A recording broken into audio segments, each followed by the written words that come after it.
امام موسیٰ کاظم رضی اللہ تعالیٰ 7 سال تک قید میں رہے۔ یہ کون امام موسیٰ کاظم؟ جن کے دربار میں جانے کے لیے غوث اعظم عبد القادر جیلانی رضی اللہ تعالیٰ 4 کلومیٹر دور اپنی چپل اتار دیا کرتے تھے۔ امام موسیٰ کاظم کا وہ دربار ہے جن کو باب الحوائج کہا جاتا ہے۔ اس امام کو 7 سال تک بغیر کسی قصور کے قید میں رکھا گیا، اور حد تو یہ ہے کہ اسی قید خانے میں زہر دے کر کے آپ کو مارا گیا ہے۔ آپ کا جنازہ جیل سے نکلا تھا۔ امام احمد بن حنبل جن کو 5 لاکھ حدیثیں یاد ہیں نبی پاک صلی اللہ تعالیٰ علیہ وسلم کی، بغداد کے سر بازار آپ کو ننگی پیٹھ پر کوڑے مارے گئے۔ آپ کو اندازہ ہے بزرگان دین کی ایک لمبی فہرست ہے۔ جب میں وہاں گیا تھا تو ایک بزرگ کی بڑی یاد آئی، وہ تھے حضرت مجدد الفیسانی رضی اللہ تعالیٰ۔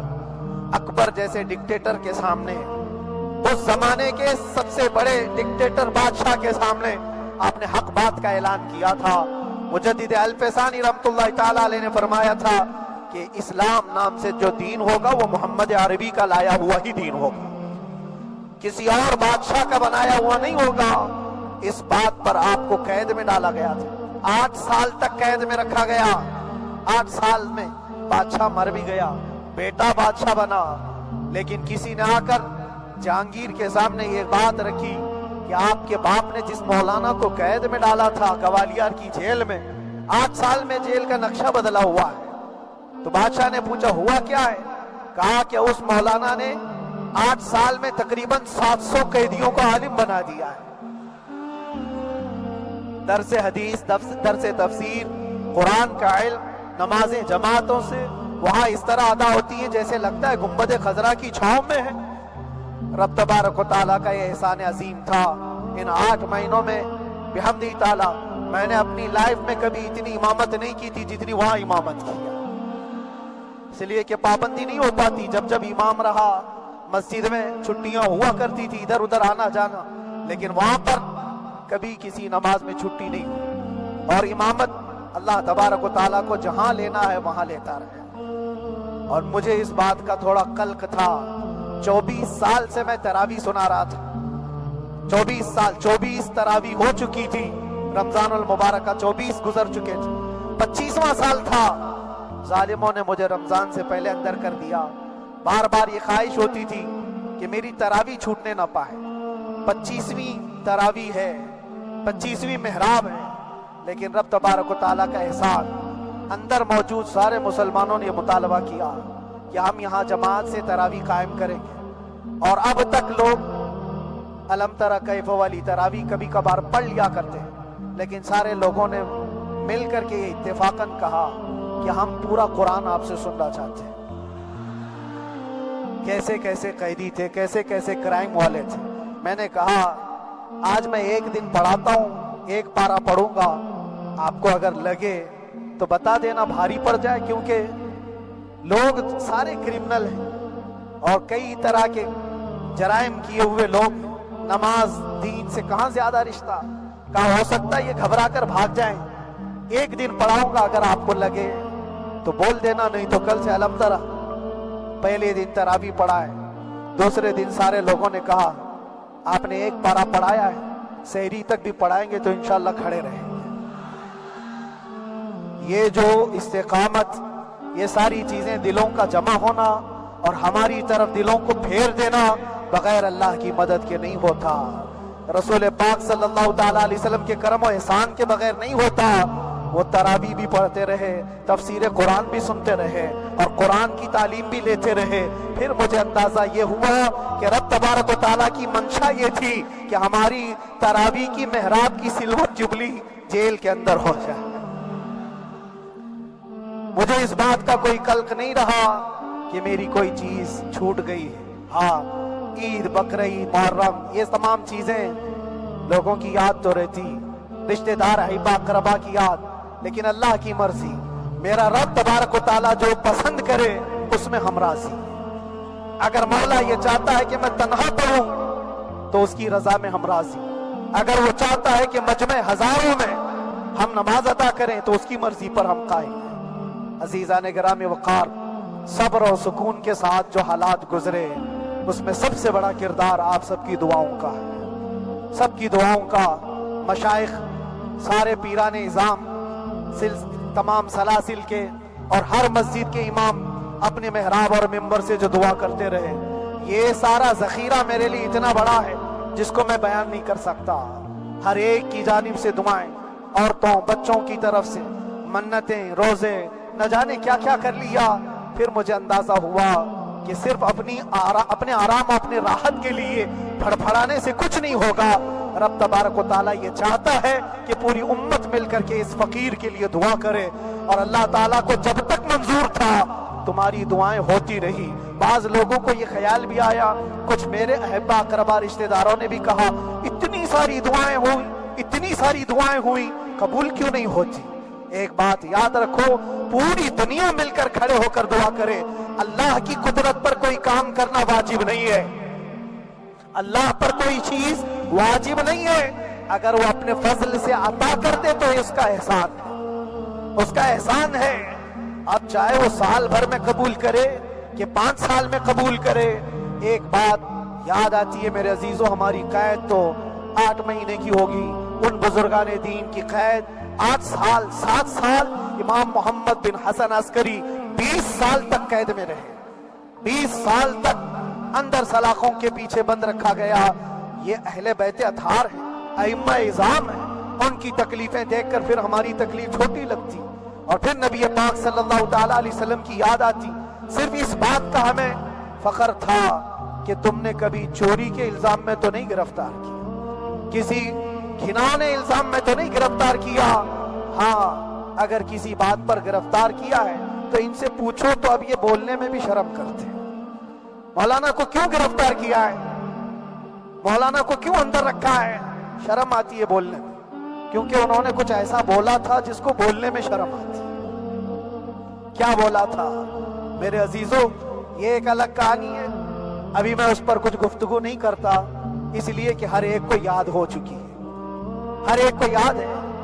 میں اس کہانی کی طرف نہیں جاتا، لیکن اتنا مجھے آج اس ملک میں رہتے ہوئے احساس ہے کہ ابھی بھی انصاف ختم نہیں ہوا ہے۔ انصاف پوری طرح ختم ہو جائے تو اللہ کا عذاب آ جائے گا، اللہ کا عذاب آ جائے گا۔ چند لوگ ناانصافی کر سکتے ہیں، لیکن پوری کی پورے روئے زمین پر رہنے والے انسان ناانصافی کرے، ایسا نہیں ہوتا۔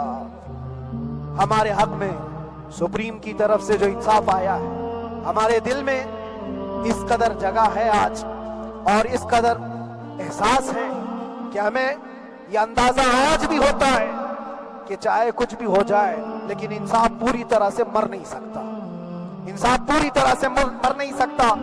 یہ ہمارا ملک عزیز ہندوستان کسی خاص آدمی کے ٹھیکیداری میں نہیں ہے، سبھی کا خون شامل ہے یہاں کی مٹی، کسی کے باپ کا ہندوستان تھوڑی ہے، ہمارا بھی ہے، آپ کا بھی ہے، سب کا بھی ہے۔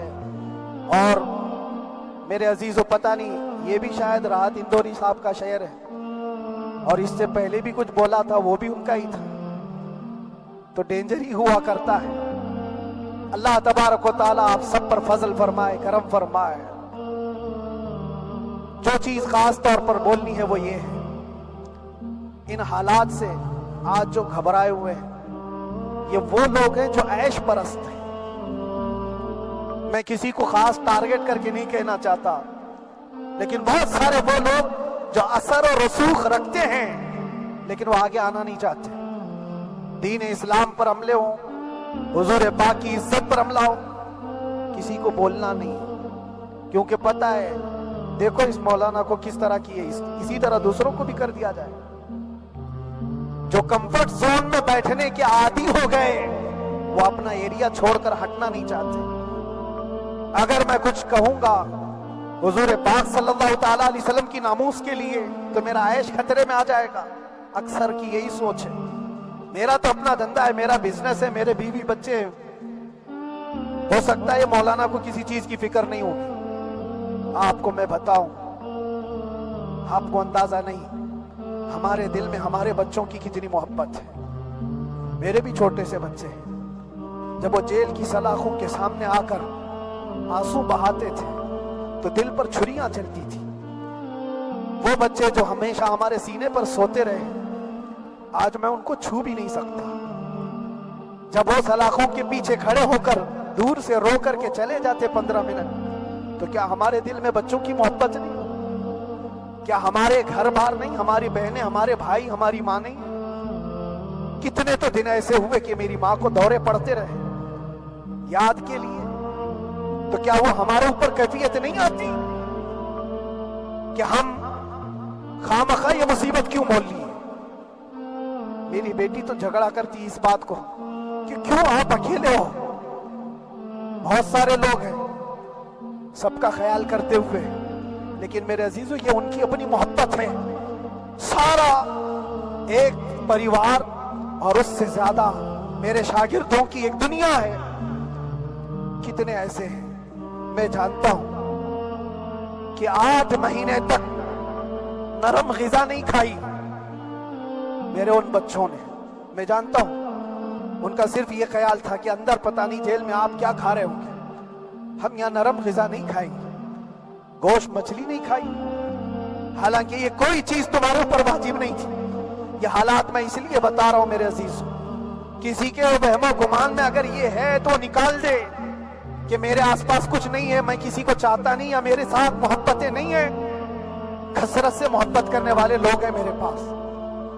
میرے ان بھائیوں کی اور میرے بہنوں کی، میرے گھر والوں کی محبت تو ایسی ہے کہ ان کے گھروں کے بچوں کے معاملات بھی بغیر مجھ سے پوچھے نہیں ہوتے. اگر 8 مہینے اندر رہا تو کسی کا رشتہ نہیں تو بات چیت بھی نہیں ہے. رشتہ نہیں ہوگا جب تک یہ نہ آئے. سارے کام ڈیپینڈ رہتے تھے. مجھے بھی ان تمام چیزوں کا احساس ہے، لیکن یہ سب چیزیں ایک طرف، میرے مصطفیٰ کی عزت اپنی طرف.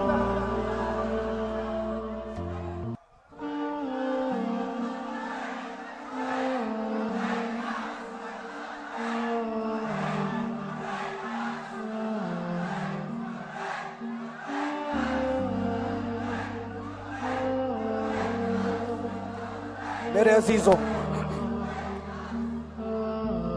ہر ایک کے آنسوں کے قطرے میں نے دیکھے، بھائیوں کے، بہنوں کے، میرے پاس ملنے کے لیے میرے جو شاگرد آتے ان کے. یہ اکثر جب جیل کی دیوار پر آ کر کھڑے ہوتے، ان کی آنکھیں لال، یہ آنسو بہاتے 15 منٹ ملاقات کر کے چلے جاتے. آپ کو کیا اندازہ ہے اندر کے حالات ایک دن 1 سال کے برابر لگنے لگتا ہے. گھٹتے رہتے، لیکن ایک بات کا احساس بار بار ہوتا کہ یہ ساری محبتیں ایک طرف ہے، لیکن ہم جس کے لیے کھڑے ہوئے ہیں اس کی محبت میں کوئی سمجھوتا نہیں، اس کی محبت میں کوئی سمجھوتا نہیں. ایمان اسی کا نام ہے، لا یؤمن احدکم حتی اکون احب الیہ من والدہ وولدہ والناس اجمعین. تم میں سے اس وقت تک کوئی پورا مومن نہیں ہو سکتا جب تک کہ اپنی اولاد، اپنے مال دولت، اپنے ماں باپ، سب سے زیادہ اپنے رسول سے محبت نہ کریں. دعا یہی کرتے رہو جب حضور پاک کا معاملہ آئے تو ساری دنیا ایک طرف ہو جائے. میں نے ایک واقعہ پڑھا تھا اندر ہی، حضرت خالد بن ولید رضی اللہ تعالیٰ ایک قلعے پر اچانک حملہ آور ہوئے تھے. وہ قلعے میں موجود جو دشمنان اسلام تھے ان کی پارٹی چل رہی تھی. بڑے بڑے قالین، صوفے بچھے ہوئے، تشتوں میں قیمتی کھانے رکھے ہوئے تھے. خالد بن ولید کے ساتھ جو لشکر ہے یہ تو وہ غریب صحابہ تھے جو پیون لگے کپڑے پہنتے، ایک کھجور پر پورا دن گزارتے. جب یہ اس قلعے پر حملہ آور ہوئے تو دشمنان اسلام جو تھے وہ مقابلہ کرنے کی ہمت نہ جٹا سکے، بھاگ گئے. سب سارا مال سب چھوڑ کر بھاگ گئے، بغیر کسی جنگ کے، بغیر کسی قتل قتال کے. پورا قلعہ فتح کیا خالد بن ولید. اب سنو، جو صحابہ تھے وہ مال غنیمت جمع کر رہے تھے، کیونکہ یہ عرب کے لوگ ایسے مہنگے قالین نہیں دیکھے تھے، ایسے مہنگے صوفے، اتنی قیمتی غذائیں انہوں نے دیکھی نہیں تھی. سب جمع کرنے لگے، سب جمع کرنے لگے. خالد بن ولید نے کہا خبردار، ہاتھ مت لگانا، سب ہٹ جاؤ. سب ہٹ گئے. چند صحابہ کو بلایا، یہ سب جمع کرو، اس کو آگ لگا دو. پورا مال غنیمت جو تھا آگ لگا دیا. تو جو صحابہ تھے وہ کہنے لگے کیا یہ اچھا ہوتا ہے یہ سب میں آپ تقسیم کر دیتے؟ یہ بہت قیمتی چیزیں ہیں، عرب میں ہم لے جاتے تو یہ بہت مہنگی چیزیں ہیں۔ خالد بن ولید نے کیا کہا جانتے ہو؟ کہا اگر تم کو بھی ان تمام چیزوں کی عادت لگ جائے تو تم بھی ویسے ہی بھاگو گے جیسے یہ بھاگے۔ یہ آج جو ہمارا مقابلہ کرنے کی طاقت نہ لا سکے اور بھاگ گئے، اس کی وجہ یہ ہے کہ وہ عیش پرست ہے، عیاشی ان کے اندر تھی جس کی وجہ سے وہ کھڑے نہ ہو سکے، اور جب یہ عیاشی آئے گی تم کھڑے نہیں ہو سکو گے، کھڑے نہیں ہو سکو گے۔ آج میں یہی بات دہرانا چاہتا ہوں، جو بڑے بڑے چہرے لے کر بیٹھے ہوئے ہوں وہ سیاسی اثر اور رسوخ رکھنے والے بھی کمفرٹ زون میں رہنا چاہتے ہیں۔ میں چند لوگوں کو چھوڑ کر کہہ رہا ہوں، اکثر کا حال یہ سوچتے ہیں کہ ہمارے اس دائرے سے نکلیں گے تو ہمارا عیش خطرے میں آ جائے گا، گھر بار خطرے میں آ جائے گا۔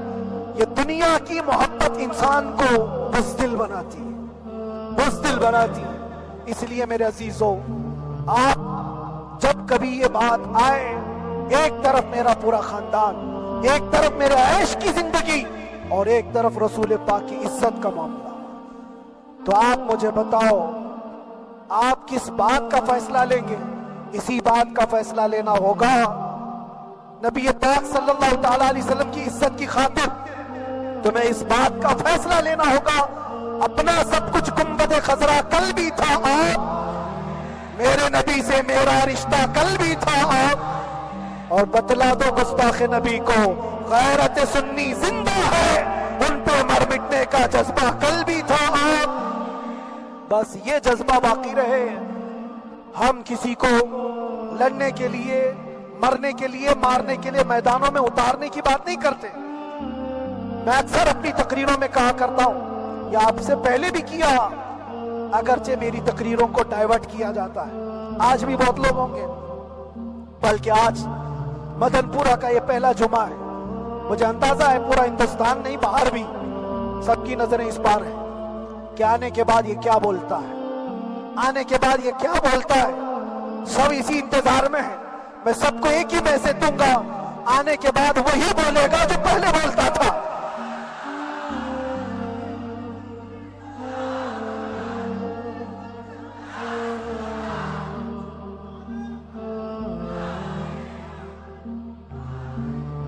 اگر کچھ غلط ہوتا تو ہمارے اس ملک عزیز ہندوستان کی سب سے اعلیٰ عدالت یہ نہیں کہتی کہ ان کے اسپیچ میں کوئی ہیٹ مسئلہ نہیں ہے۔ وہ ہمیں اندازہ ہے میرے عزیزوں، ہاں جہاں غلطی ہوگی ہم بھرے اعلان کے ساتھ کہیں گے کہ ہم سے یہ غلطی ہو گئی، ہم سے یہ خطا ہو گئی، زبان پھسل گئی۔ لیکن جو چیز نہیں ہے تو اگر تم زبردستی اس کو کہو گے تو یہ ہم نہیں مانتے۔ ہاں بس اتنی دعا میرے حق میں کریں کہ جتنی بھی زندگی باقی ہے اللہ تبارک و تعالی حضور پاک کی محبت اور ان کی عظمت کی حفاظت کے لیے جیتے مرنے کی توفیق عطا فرمائے۔ ہمارا کام صرف اتنا رہ گیا، جو میسج دینا تھا وہ ہم نے دے دیا۔ اب جو حالات آ رہے ہیں میرے عزیزوں، آپ سب کے لیے بھی میں یہ گزارش کروں گا، دین کی طرف آ جاؤ، سچائی کی طرف آ جاؤ، ورنہ گاجر مولی کی طرح کٹ جاؤ کہ ختم ہو جاؤ۔ دین کی طرف آؤ، سچائی کی طرف آؤ، اور اسلام نے کہیں پر بھی تمہیں کسی طرح کے آتنک اور دہشت کی تعلیم نہیں دی۔ کہیں پر کسی ٹیررسٹ کی کوئی بھی تعلقات کی، کہیں مجھے کوئی بات بتا دو، اگر کوئی مسلمان اس طرح کی حرکتیں کر جاتا ہے جس کو یہ لوگ بدنام کرتے تو ہم سمجھتے ہیں اس کا اسلام سے تعلق نہیں ہوگا۔ اسلام سے تعلق ہوتا تو اس کے اندر صدیق اکبر اور فاروق اعظم کی ادائیں ہوتی۔ آج آپ کو وہ معاشرہ زندہ کرنے کی ضرورت ہے۔ میں نوجوانوں سے کہوں گا، بہت دن گزار لیے ٹک ٹاک پر مجرے اور تمہارے اس انٹرنیٹ کی دنیا پر جس طرح تم نے آوارگی کر لی ہے، اب وقت کم بچا ہے۔ آ جاؤ میرے نبی پاک کی گنبد کی چھاؤں، عزت وہیں پر ہے، انہی کے قدموں میں عزت ہے، اور یہاں پر بھی ہے اور آخرت میں بھی ہے۔ آخرت میں بھی ہے. بس اس عزت کے لیے آپ سب سے میں گزارش یہ کروں گا، سچائی کی طرف واپس آ جاؤ، سچائی کی طرف واپس آ جاؤ. جو تمہاری نمازیں باقی ہیں اس کو پوری کر لو، اس سے پہلے کہ دنیا تم پر نماز پڑھ لے، اس سے پہلے کہ تمہارے جنازے کی نماز پڑھی جائے اپنی نمازیں کمپلیٹ کر لو.